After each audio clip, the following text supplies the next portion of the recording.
എന്താ ഞങ്ങൾക്ക് ഗിനാ കണ്ടൂടെ?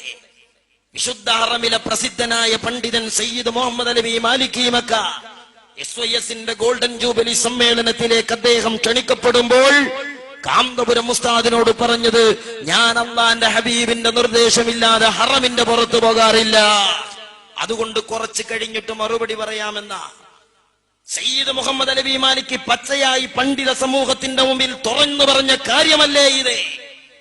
എന്താ അദ്ദേഹം പറഞ്ഞത്? കുറച്ച് കഴിഞ്ഞിട്ട് അദ്ദേഹം ഷെയ്ഖ് അബൂബക്കറിനെ വിളിച്ചിട്ട് പറഞ്ഞു, ഷെയ്ഖ് അബൂബക്കർ, നിങ്ങളുടെ സമ്മേളനത്തിൽ പങ്കെടുക്കണമെന്ന് മദീന ജാറത്തിങ്കൽ എന്ന് മുഹമ്മദ് റസൂലുള്ളാഹി സ്വല്ലല്ലാഹു അലൈഹി വസല്ലം തങ്ങൾ എനിക്ക് നിർദ്ദേശം നൽകിയിട്ടുണ്ട്. വിശുദ്ധ ഹറമിലെ പ്രസിദ്ധനായ പണ്ഡിതൻ മുഹമ്മദ് അലവി മാലിക്കി മക്ക ഇത് പറയുമ്പോ ഞങ്ങൾക്കത് വിശ്വസിക്കാന് കൂരിയാടി നദിയുടെ ചീട്ട് കിട്ടണോ ചങ്ങാതിമാരെ? നാടക്കങ്ങൾക്ക് മനസ്സിലായോ? അത് വിശ്വസിക്കാൻ ഞങ്ങൾക്ക് ചേളാരിയിലെ ടിക്കറ്റ് വേണോ? മുസ്ലിം സമുദായത്തിന്റെ മുമ്പിൽ ഞങ്ങളെ കൊണ്ട് പറയിപ്പിക്കരുതേ.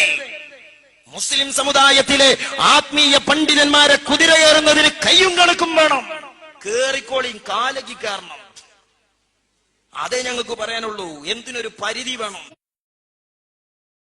നബി സല്ലല്ലാഹു അലൈഹി വസല്ലം തങ്ങളുടെ അനുമതി ലഭിക്കാത്തത് കൊണ്ടായിരുന്നു ഇതേവരെ ഈ മുടി ഉസ്താദ് അവരുടെ കയ്യിലേക്ക് കൈമാറാത്തതെന്നും ഇപ്പോൾ നബി സല്ലല്ലാഹു അലൈഹി വസല്ലം തങ്ങളുടെ അനുമതി സ്വപ്നത്തിലൂടെ ലഭിച്ചതിന്റെ പേരിലാണ് ഈ മുടി നിങ്ങൾക്ക് കൈമാറുന്നതെന്നും നേരത്തെ ഉസ്താദ് അവர்களോട് ഷെയ്ഖ് അഹമ്മദ് അവർ പറയുമ്പോൾ ഞാനും സമീപത്തുണ്ടായിരുന്നു. ഏത് ഉസ്താദ് ഉറക്കിൽ വന്ന് പറഞ്ഞാലും, ഉസ്താദിന്റെ ഉസ്താദ് വന്ന് പറഞ്ഞാലും, ഏത് വലിയന്റെ കോലത്തിൽ വന്ന് പറഞ്ഞാലും, ഒരു മനുഷ്യന്റെ കോലത്തിൽ വന്ന് പറഞ്ഞാലും സ്വീകരിക്കാൻ വകുപ്പില്ല. കാരണം അല്ലാഹുവിന്റെ റസൂല് പഠിപ്പിച്ചത് എന്താണെന്ന് ഹദീസിന്റെ ഗ്രന്ഥങ്ങളിലുണ്ട്, പരിശുദ്ധ ഖുർആനിലുണ്ട്, ഇമാമിങ്ങളുടെ കിതാബുകളിലുണ്ട്. അത് തള്ളിയിട്ട് ഒരു സ്വപ്നത്തെയും മാനദണ്ഡമാക്കാൻ പാടില്ല.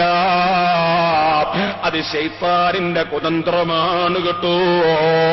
ഇക്കാര്യം ബഹുമാനപ്പെട്ട ഇബ്നു ഹജർ അൽ ഹൈതമി തങ്ങൾ രേഖപ്പെടുത്തിയിട്ടുണ്ട്, ഇമാം നവവി റഹിമഹുല്ലാഹ് രേഖപ്പെടുത്തിയിട്ടുണ്ട്. ലോകത്തുള്ള എല്ലാ ഇമാമിങ്ങളും അവരെ കിതാബുകളിൽ ഇക്കാര്യം എഴുതി രേഖപ്പെടുത്തിയിട്ടുണ്ടെന്ന് ഞാൻ എന്റെ സാധാരണക്കാരെ ഓർമ്മപ്പെടുത്തുകയാണ്. ഇപ്പോൾ നബി സല്ലല്ലാഹു അലൈഹി വസല്ലം തങ്ങളുടെ അനുമതി സ്വപ്നത്തിലൂടെ ലഭിച്ചതിന്റെ പേരിലാണ് ഒരു സ്വപ്നത്തെയും മാനദണ്ഡമാക്കാൻ പാടില്ല. ഇപ്പോൾ നബി സല്ലല്ലാഹു അലൈഹി വസല്ലം തങ്ങളുടെ അനുമതി സ്വപ്നത്തിലൂടെ ലഭിച്ചതിന്റെ പേരിലാണ് ഒരു സ്വപ്നത്തെയും മാനദണ്ഡമാക്കാൻ പാടില്ല. ഇപ്പോൾ നബി സല്ലല്ലാഹു അലൈഹി വസല്ലം തങ്ങളുടെ അനുമതി സ്വപ്നത്തിലൂടെ ലഭിച്ചതിന്റെ പേരിലാണ് ഈ മുടി നിങ്ങൾക്ക് കൈമാറുന്നതെന്നും നേരത്തെ ഉസ്താദ് അവர்களോട് ഷെയ്ഖ് അഹമ്മദ് അവർ പറയുമ്പോൾ ഞാനും സമീപത്തുണ്ടായിരുന്നു. അത് ശൈത്താനിന്റെ കുതന്ത്രമാണ് കേട്ടോ.